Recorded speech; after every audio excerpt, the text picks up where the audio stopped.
الحمد لله رب العالمين والصلاة والسلام على رسوله الأمين وعلى آله وصحبه أجمعين إلى يوم الدين أما بعد فأعوذ بالله من الشيطان الرجيم بسم الله الرحمن الرحيم ولله على الناس حج البيت من استطاع إليه سبيلا ومن كفر فإن الله غني عن العالمين وجاء عن النبي صلى الله عليه وسلم عن التلبية لبيك اللهم لبيك لبیک لا شریک لک لبیک ان الحمد والنعمت لک والملک لا شریک لک۔ محترم ناظرین کرام، قابل احترام بزرگوں، نوجوان بھائیوں، عفت مآب ماں اور بہنوں، السلام علیکم ورحمۃ اللہ وبرکاتہ۔ حج اور قربانی کے اس مخصوص پروگرام میں آپ حضرات کا خیر مقدم ہے۔ کتنے خوش قسمت ہیں وہ لوگ جن کو اللہ رب العزت نے یہ توفیق بخشی ہے کہ وہ اللہ تعالیٰ کے گھر کی زیارت کا شرف حاصل کر چکے ہیں۔ کتنے خوش قسمت ہیں وہ لوگ جو اللہ رب العزت کے گھر کی زیارت اور حج بیت اللہ کے لیے وہ تشریف لے جا رہے ہیں۔ اللہ تعالیٰ ان کے حج کو قبول فرمائے اور جو حج کے مقاصد ہیں اللہ تعالیٰ ان کو پورا کرنے کی توفیق عنایت فرمائے۔ وہ لوگ جن کو یہ سعادت حاصل نہیں ہو سکی ہے، ابھی ان کو یہ موقع نہیں میسر آیا کہ وہ اللہ تعالیٰ کے گھر کی زیارت کر سکیں، حج کر سکیں، ہماری دعا ہے کہ اللہ تعالیٰ انہیں جلد توفیق عنایت فرمائے اور دنیا میں جہاں بھی مسلمان ہیں اللہ تعالیٰ تمام مسلمانوں کو حج بیت اللہ کی سعادت عطا فرمائے، آمین۔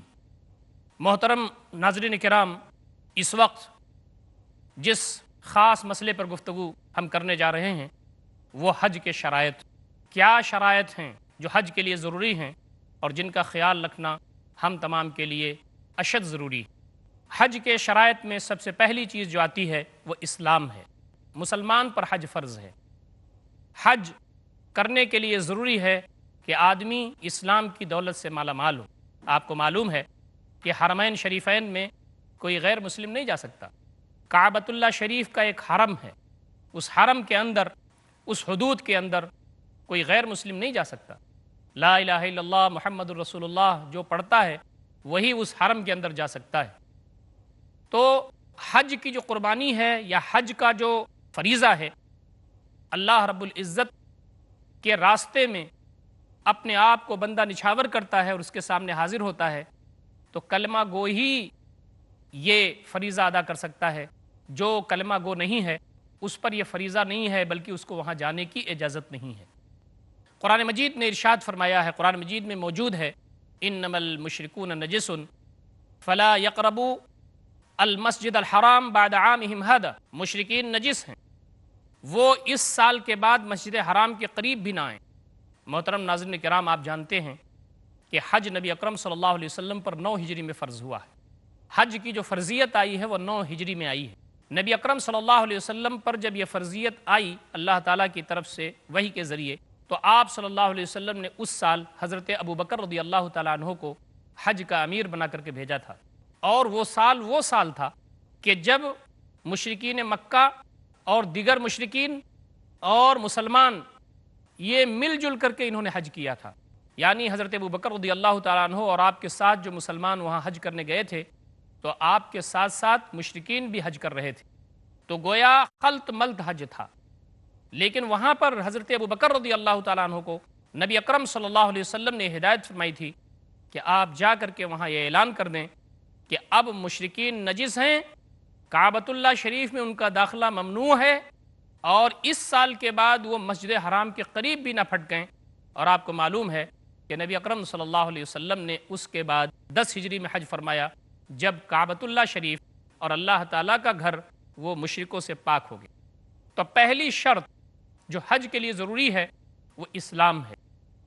کوئی غیر مسلم کتنا ہی نیک کیوں نہ ہو، کوئی کلمہ گو کے علاوہ شخص کتنا ہی اچھا کیوں نہ ہو، اگر وہ چاہتا ہے کہ بیت اللہ شریف کی زیارت کر لے یا حج کے ایام میں وہ ان برکتوں سے فیض یاب ہونا چاہتا ہے، اسلام میں اس کی اجازت نہیں ہے۔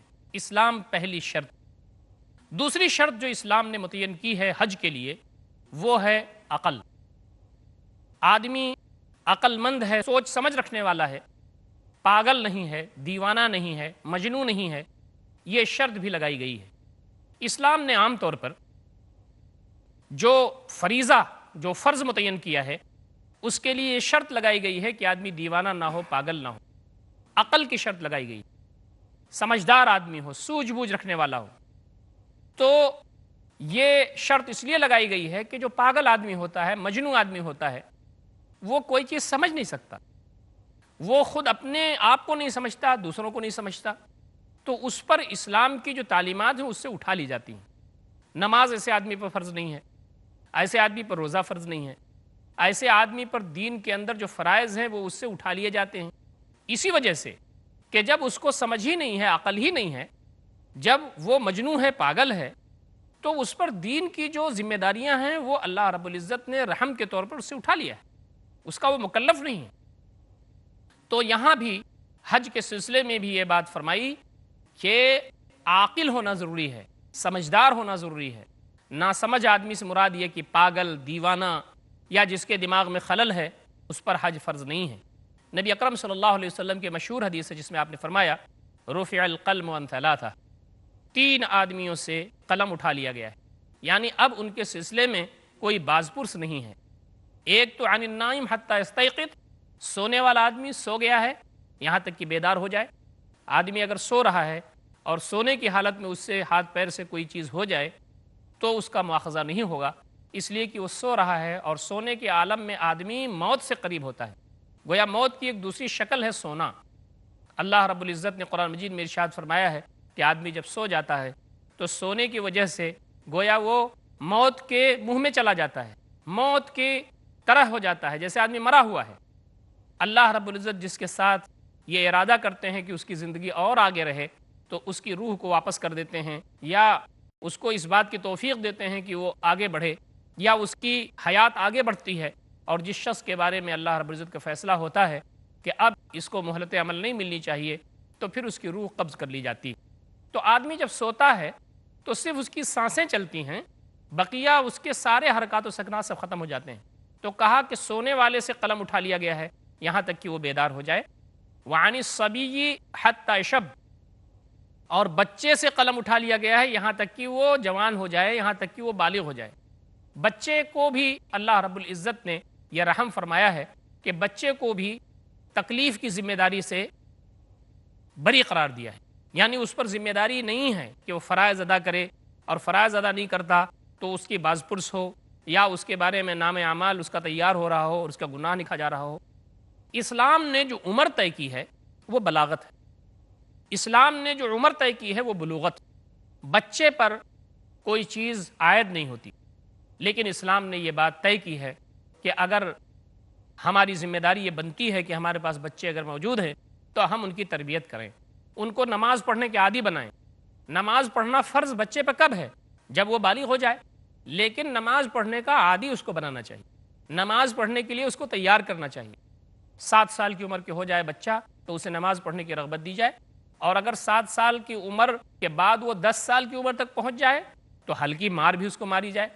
تو نماز پڑھنے کی جو تربیت دی گئی ہے اور نماز پڑھنے کی جو تعلیم دی گئی ہے وہ یہ کہ اس کو مشق ہو، اس کی ممارست ہو، اور وہ نماز پڑھنے کا عادی بنے۔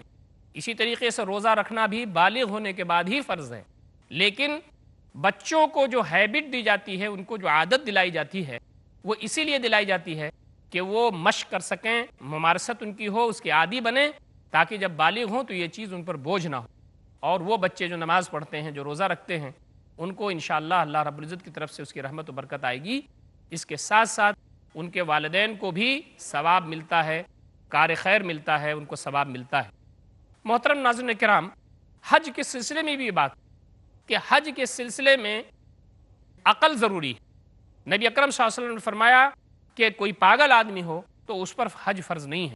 نبی اکرم صلی اللہ علیہ وسلم فرماتے ہیں کہ 3 آدمیوں سے قلم اٹھا لیا گیا ہے۔ ایک تو وہ سونے والا جب تک کہ وہ جاگ نہ جائے، وعن الصبی حتی یشب، بچہ یہاں تک کہ وہ بڑا ہو جائے، بالغ ہو جائے، وعن المعتوہ حتی یعقل، اور وہ مجنوں، وہ دیوانہ، وہ پاگل آدمی یہاں تک کہ وہ عقل مند ہو جائے۔ ایک جگہ دوسری روایت میں آتا ہے وعن المجنون حتی یفیق، اور پاگل آدمی سے قلم اٹھا لیا گیا ہے، یعنی اس پر ذمہ داری نہیں آتی شریعت کی، یہاں تک کہ وہ افاقہ اس کو ہو جائے، ٹھیک ہو جائے، درست ہو جائے۔ محترم ناظرین کرام، تو دوسری شرط جو اسلام نے متعین کی ہے وہ ہے آدمی کے ٹھیک ہونے کی، وہ ہے آدمی کے تندرست ہونے کی، وہ ہے ذہنی طور پر آدمی کے بہتر ہونے کی۔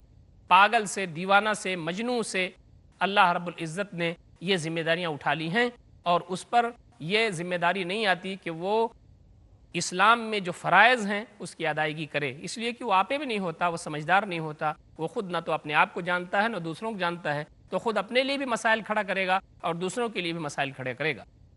تیسری شرط جو نبی اکرم صلی اللہ علیہ وسلم نے بتائی ہے وہ ہے بلوغ۔ بچہ جب بالغ ہو جائے تب اس پر حج کرنا فرض ہے، بچوں پر حج فرض نہیں ہے۔ محترم ناظرین کرام، وقت ہو گیا ہے ایک چھوٹے سے وقفے کا، انشاءاللہ وقفے کے بعد ہم پھر حاضر خدمت ہوں گے، اور جو حج کے شرائط ہیں اس پر انشاءاللہ گفتگو کا سلسلہ جاری رکھیں گے۔ والسلام علیکم ورحمۃ اللہ وبرکاتہ۔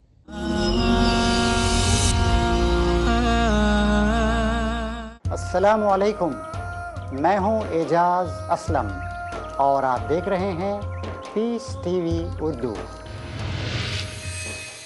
What would you recommend? Peace TV presents What do you have to say about? Learning the Wise Way. What would you recommend us to take as career? After we pass our school, so what exactly we should do? What do you have to say about pursuing two fields together? Ideas brilliant. Strategy sustained. The best profession is a profession of a person who invites people to Allah subhanahu wa ta'ala. Avail the opportunity with Dr. Zakir. Depending upon what is your interest. But the main aim should be to spread the message of Allah subhanahu wa ta'ala. To implement the convincing Islamic educational formula to excel in your career. Watch Career Guidance. ہر سنیچر رات 8 بجے اور دوبارہ صبح 10 بجے India میں پیس T V Urdu پر۔ بندوں سے کہاں ممکن الفاظ میں کہہ پانا، کرتا ہے بیاں خود رب اسلام کی عظمت کو۔ افضل ترین بنیادی ہجرت کیا ہے کہ تم ہر اس چیز کو چھوڑ دو جو اللہ کو پسند نہیں۔ سینوں میں توحید کی امانت، جو اللہ کے دین کے غلبے کے لیے میدان میں آ گیا تن من دھن لے۔ دامن میں آیات کا خزانہ، یہ جو آیا ہے قرآن تمہارے پاس، یہ موعظہ بھی ہے تمہارے رب کی طرف سے، نصیحت بھی اور شفا ہے، علاج ہے۔ شاخوں پہ حدیث کے پھول اور حضور کی تعلیم اور تربیت کی بلند ترین منزل حکمت۔ ڈاکٹر اسرار احمد کریں گے بیان۔ اگر شیطان سرایت کر سکتا ہے آپ کے وجود میں، قرآن مجید بھی آپ کے وجود میں سرایت کرتا ہے۔ بلند ہوتا جاتا ہے اس کے سائے میں ہر آنے والے کا مقام، عظمت اسلام۔ اگلا پروگرام پیس ٹی وی اردو پر۔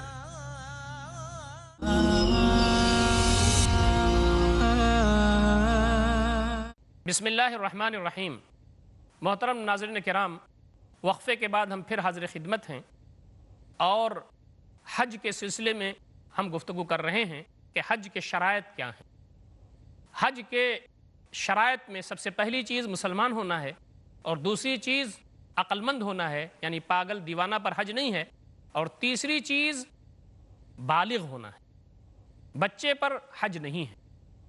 بالغ ہونا اسلام کے جتنے فرائض ہیں سب کے لیے لازم ہے، نماز ہے، روزہ ہے، حج ہے، یہ ساری چیزیں وہ ہیں کہ جب انسان یا بچہ بالغ ہو جاتا ہے تو یہ فرائض اس کے اوپر لازم ہو جاتا ہے۔ لیکن اگر کوئی بچہ حج کرتا ہے اپنے ماں باپ کے ساتھ تو اس کا کیا مسئلہ ہے؟ نبی اکرم صلی اللہ علیہ وسلم نے فرمایا کہ اگر بچہ حج کرتا ہے تو اس کا حج ہو جائے گا، لیکن اس کا حج ہو جائے گا اور انشاءاللہ اس کے ماں باپ کو بھی ثواب ملے گا اس کا، لیکن جب بالغ ہو جائے گا تو پھر اس کو وہ جو فرض حج ہے وہ کرنا پڑے گا۔ اگر اللہ تعالیٰ نے اس کو استطاعت دی ہے اور جو اس کے شرائط ہیں اور اس کے لوازمات ہیں اور جو اس کے لیے ریکوائرمنٹس ہیں وہ پوری کرتا ہے تو پھر حج جو فرض ہے اس پر اس کو ادا کرنا پڑے گا۔ بچپن میں اگر کسی نے حج کر لیا تو اس کا مطلب یہ نہیں ہے کہ جو حج اسلام میں فرض ہے اس کی ادائیگی ہو گئی، اب بعد میں بالغ ہونے کے بعد بھی اس کی ذمہ داری نہیں ہے کہ وہ حج کرے، ایسی بات نہیں ہے۔ بچپن میں اگر کسی نے حج کر لیا تو وہ حج مانا جائے گا، اس کا ثواب ملے گا، اور والدین کو بھی اس کا ثواب ملے گا، جیسا کہ نبی اکرم صلی اللہ علیہ وسلم کی احادیث سے ثابت ہے۔ اور جب وہ بالغ ہو جائے اور اس کی زندگی آگے رہے تو جو حج اسلام میں فرض ہے اپنے شرائط کے ساتھ اور اپنے آداب کے ساتھ، وہ حج پھر اس کو کرنا پڑے گا۔ اسی طریقے سے ایک شرط اور اسلام نے یہ لگائی ہے کہ آزاد ہونا۔ غلاموں کا تصور تھا، اب اللہ کا فضل ہے کہ آج غلامی ختم ہو چکی ہے، لیکن اگر کوئی غلام ہے تو غلام پر حج فرض نہیں ہے، اس لیے کہ تو اپنے مالک کا تابع دار ہے، اور جب تک مالک اس کو اجازت نہ دے، جب تک مالک کی طرف سے آمادگی نہ ہو، وہ حج نہیں کر سکتا۔ تو جب دوسروں کے دستِ نگر وہ ہے اور دوسروں کے قبضے میں ہے اور دوسروں کی ہدایات اور اس کی گویا کی احکامات کے تابع ہے، تو پھر وہ کیسے حج کر سکتا ہے؟ آپ نے شریعت میں بہت ساری جگہوں پر یہ پڑھا ہوگا کہ غلام کا جو مسئلہ ہے وہ شریعت میں ہلکا رکھا گیا ہے۔ سزائیں بھی جو اسلام میں ہے، بعض سزائیں ان کی آدھی رکھی گئی ہیں، اور جو اسلام میں تکلیف کہتے ہیں ذمہ داری دینا، تو جو ذمہ داری دینے کا کام شریعت میں ہے وہ بھی غلاموں سے ہلکا کر کے رکھا گیا ہے۔ تو اسی لیے حج غلام پر فرض نہیں ہے، فرض ہے اس شخص پر جو آزاد ہو اور آزادی کے ساتھ وہ اس زمین پر چل پھر رہا ہو اور اللہ تعالیٰ نے اس کو وسعت اور استطاعت دی ہو۔ اسی طریقے سے ایک اور شرط ہے حج کرنے کے لیے، وہ استطاعت ہے۔ قرآن مجید کی مشہور آیت ہے وَلِلَّهِ عَلَى النَّاسِ حِجُّ الْبَيْتِ مَنِ اسْتَطَاعَ إِلَيْهِ سَبِيلًا، اللہ تعالیٰ کا یہ حق ہے لوگوں پر کہ بیت اللہ شریف کا حج کریں جس کو اللہ رب العزت نے وہاں جانے کی استطاعت دے رکھی ہے یا وہاں پہنچنے کی راستہ پانے کی استطاعت رکھتا ہے۔ اللہ رب العزت نے یہ کرم کیا، احسان کیا کہ اس نے استطاعت کی شرط رکھی ہے۔ اب استطاعت کی شرط میں چند چیزیں آتی ہیں، محترم ناظرین کرام، اس کا بھی غور سے ہم کو مطالعہ کرنا چاہیے۔ من استطاع الیہ سبیلا، جو گھر کی طرف، اللہ تعالیٰ کے گھر یعنی کعبہ شریف تک جانے کی استطاعت رکھے، اس استطاعت میں سب سے پہلی چیز یہ آتی ہے کہ زاد راہ اور سواری کا انتظام اس کے پاس ہو۔ چونکہ دین و شریعت رہتی دنیا تک کے لیے ہے، اس لیے یہ جامع لفظ جو استعمال کیا گیا ہے کہ زاد راہ اور سواری۔ پہلے آدمی کھانا پینا لے کر کے چلتا تھا، مدتوں اس کو جانا پڑتا تھا، لمبا پیریڈ تھا، تو کھانا پانی راستے کا بھی، اور وہاں جو حج کے لیے قیام کرتا تھا وہاں کے لیے بھی زاد راہ اور کھانے کا انتظام۔ اور دوسرا سواری۔ سواری کا مطلب یہ ہے کہ آدمی پیدل تو نہیں جا سکتا حج کرنے، اور پیدل آدمی جائے گا تو اس کو کتنی دقت ہوگی، پریشانی ہوگی، اس لیے سواری بھی استطاعت میں شامل ہے۔ پہلے جانوروں کی سواریاں ہوتی تھیں، اونٹ کی سواری ہوتی تھی، گھوڑے کی سواری ہوتی تھی۔ اب اللہ کا فضل ہے کہ وقت کم لگتا ہے، جدید ٹیکنالوجی کے ذریعے اب سواریاں اچھی سے اچھی آ گئی ہیں، اچھے جہاز اور فلائٹس، اس کے ذریعے لوگ اب اللہ رب العزت کے گھر کی زیارت کرتے ہیں۔ تو آدمی کو کھانے پینے کا انتظام اس کا ہو، اور وہاں تک پہنچنے کا جو خرچ ہے سواری کا وہ اس کے پاس میسر ہو۔ ایک چیز تو یہ ہے جس کے بارے میں کہا گیا ہے کہ جانے آنے کا، جاتے ہوئے بھی اور آتے ہوئے بھی کیا اندازہ ہو سکتا ہے اس کا، کہ اسے کھانے پینے میں کیا خرچ ہو سکتا ہے، اس کا تخمینہ کر لے، کچھ زیادہ ہی رکھ لے، اور آنے جانے کی جو سواری کا خرچ ہے اس کا بھی اندازہ کر لے، تو پھر اندازہ اس کو ہو جائے گا کہ مجھے کتنے میں حج ہو سکتا ہے۔ آج کل جو سسٹم چل رہا ہے حج کمیٹی کے ذریعے یا دیگر سوسائٹیوں کے ذریعے یا انجمنوں کے ذریعے یا ٹریول ایجنسیز کے ذریعے، تو پہلے ہی سے یہ تخمینہ عام طور پر متعین کر لیا جاتا ہے کہ کھانے پینے میں اتنا خرچ ہوگا، اور کرائے وغیرہ میں اتنا خرچ ہوگا، اور وہاں آدمی رہے گا تو قربانی میں اتنا خرچ ہوگا، اور وہاں کھائے پیے گا تو اتنا خرچ ہوگا وغیرہ۔ تو اس کا ایک اندازہ متعین ہے، آدمی اس سے کچھ زیادہ ہی آدمی رکھے تو بہتر ہے۔ اسی طریقے سے آدمی کپڑوں کا انتظام اسے کرنا ہے، اور نفقے کا انتظام اس کو کرنا ہے، اور اوسط درجے کا جو ایک معیار ہو سکتا ہے کپڑے کا اور خرچ کا، وہ اپنے سامنے وہ رکھے۔ اسی طریقے سے استطاعت میں گھر بار، جو اس کا گھر بار ہے، بیوی بچے ہیں جن کو چھوڑ کے جا رہا ہے، بیوی اگر ساتھ جا رہی ہے تو بچے ہیں جو وہ لوگ ہیں جو اس کے ماتحت ہیں، جن کے نان نفقے کی اس کی ذمہ داری ہے، تو ان لوگوں کے کھانے پینے کا انتظام پورا ہے کہ نہیں ہے، یہ بھی اس کی ذمہ داری بنتی ہے۔ وہ جائے گا آئے گا، جو وقت خرچ ہوگا ان اوقات اور ایام میں خرچہ اس کے گھر کا کیسا چلے گا، کھانا کپڑا کیسے ہوگا اس کے گھر کا، ضروریات کیسے چلیں گی، اس کا بھی انتظام استطاعت میں شامل ہے۔ یہ نہیں ہے کہ آدمی کو جانے آنے کا اور سفر خرچ کا انتظام ہو جائے اور پھر وہ حج کے لیے چلا جائے، اس کے بچے بھوکے رہ رہے ہیں، اس کے گھر والوں کی حالت اچھی نہیں ہے، اس کے گھر پر صورتحال بہت ہی سنگین ہے، تو یہ استطاعت میں داخل ہے کہ وہ اپنے گھر کا انتظام کر کے جائے۔ ناظرین کرام، ایک بات اور اس میں شامل ہے، وہ یہ کہ آدمی اگر غیر معمولی مقروض ہے، کے پاس پیسے آ گئے لیکن قرض بھی اس کے اوپر ہے، تو اسلام کا کہنا یہ ہے، اسلام کی تعلیمات یہ ہیں کہ اسے اپنا قرض پہلے ادا کرنا چاہیے۔ حج نہیں پہلے کرنا چاہیے، پہلے اس کو اپنا قرض ادا کرنا چاہیے، اور جب وہ قرض ادا کر لے اور اس کے بعد اتنی وسعت اس کے پاس ہو تو پھر وہ حج کرے۔ اسی طریقے سے جو شرائط ہیں حج کی، اس میں تندرستی بھی ایک چیز ہے۔ آدمی بہت زیادہ بیمار ہے، وہ چل پھر نہیں سکتا، اور اگر وہ حج کرنے کی تو خواہش اس کے ذہن میں ہے، اس کے دماغ میں ہے، اس کے دل میں ہے، لیکن وہ چل پھر نہیں سکتا، وہ مشکل سے، یعنی گویا وہاں جو حج کے مناسک ہیں اس کو ادا کرنا بہت مشکل اس کے لیے ہو جائے گا، تو پھر ایسے آدمی پر حج نہیں ہے۔ اب یہ الگ بات ہے کہ ایک آدمی جو بہت ہی معذور ہو، اس کے بچے بھی اس کے ساتھ حج کر رہے ہوں، اس کے ساتھ وہ چاہتے ہیں کہ ہمارے والد کا حج ہو جائے یا ہمارے عزیز کا حج ہو جائے، اور وہ پوری ذمہ داری لیتے ہیں کہ اس کو اٹھا کر کے لے جائیں گے، اس کو طواف کرائیں گے، اس کو سعی کرائیں گے، پھر اس کو منی میں قیام کرائیں گے، عرفات اور مزدلفہ سے ہوتے ہوئے وہ کنکری مارنے کا عمل بھی ہوگا۔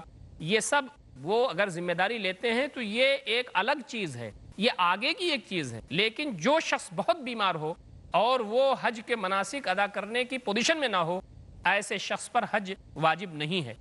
اسی لیے کہا گیا کہ اگر کسی کے پاس پیسے ہوں اور اس کے پاس وسعت ہو تو اسے چاہیے کہ وہ اپنی جگہ پر کسی کو حج کے لیے بھیج دے، حج بدل کر لے۔ وہ حج بدل ایک چیز ہوتی ہے۔ حج بدل یہ ہے کہ ایک آدمی جو جانے کی پوزیشن میں نہیں ہے، اس کے ہاں معذوری ہے اور کسی وجہ سے وہ حج نہیں کر سکتا، تو وہ کسی اچھے دیندار شخص صاحب تقوی و ایمان کو اپنی جگہ پر حج کے لیے بھیج دے، اس کو حج بدل کہتے ہیں۔ جو شخص حج بدل کے لیے جا رہا ہو، اس کے لیے ضروری ہے کہ وہ پہلے سے اپنا جو حج فریضہ ہے، یعنی جو اس پر حج فرض ہے، اس کی ادائیگی کر چکا ہو۔ عام آدمی حج بدل کے نہیں جا سکتا، جو حج اپنا کر چکا ہو وہ حج بدل کے لیے جا سکتا ہے۔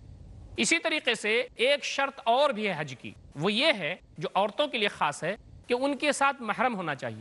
ساری استطاعت موجود ہے اور وہ اللہ تعالیٰ کے گھر کی زیارت وہ خاتون کر سکتی ہے، مال بھی ہے، اسباب بھی ہے، اور کھانے پینے کا انتظام بھی ہے، سفر خرچ کا انتظام ہے، سب کچھ ہے، اس سے زائد ہے، وہ حج کر سکتی ہے، لیکن اس کے پاس محرم نہیں ہے۔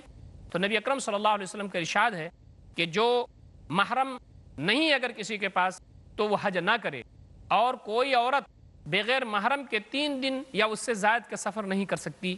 لا تسافر المرأة ثلاثا الا ومعها ذو محرم۔ نبی اکرم صلی اللہ علیہ وسلم نے ابن عمر رضی اللہ تعالیٰ عنہ کا حدیث وہ فرماتے ہیں، نبی اکرم صلی اللہ علیہ وسلم فرماتے ہیں کہ کوئی بھی عورت سفر نہ کرے 3 دن کا مگر یہ کہ اس کے ساتھ محرم ہو۔ اب اگر کسی کو محرم میسر نہیں ہے تو اس پر حج فرض نہیں ہے، جب تک محرم نہ ہو اس کے ساتھ عورت کو حج نہیں کرنا چاہیے۔ نبی اکرم صلی اللہ علیہ وسلم کسی غزوے کی تیاری میں تھے، ایک صحابی نے کہا اللہ کے رسول صلی اللہ علیہ وسلم میں جنگ میں شریک ہوں اور جنگ میں جانا چاہتا ہوں، لیکن میری بیوی حج کرنے کے لیے جا رہی ہے، تو میں اسے حج کرنے جانے دوں؟ نبی اکرم صلی اللہ علیہ وسلم نے کہا کہ اس کے ساتھ کوئی محرم ہے؟ صحابی نے کہا نہیں۔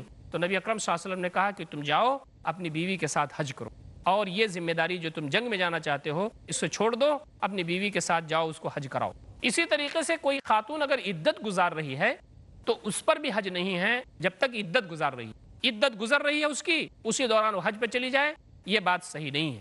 محترم ناظرین کرام، یہ چند وہ شرائط ہیں جو آپ دیکھ رہے ہیں کہ اسلام نے ان کو کتنی حکمت کے ساتھ رکھا ہے اور کتنی آسانیاں اسلام نے پیدا کی ہیں کہ آدمی پریشانی میں نہ جائے، آدمی اڑچن میں اور دشواری میں مبتلا نہ ہو جائے۔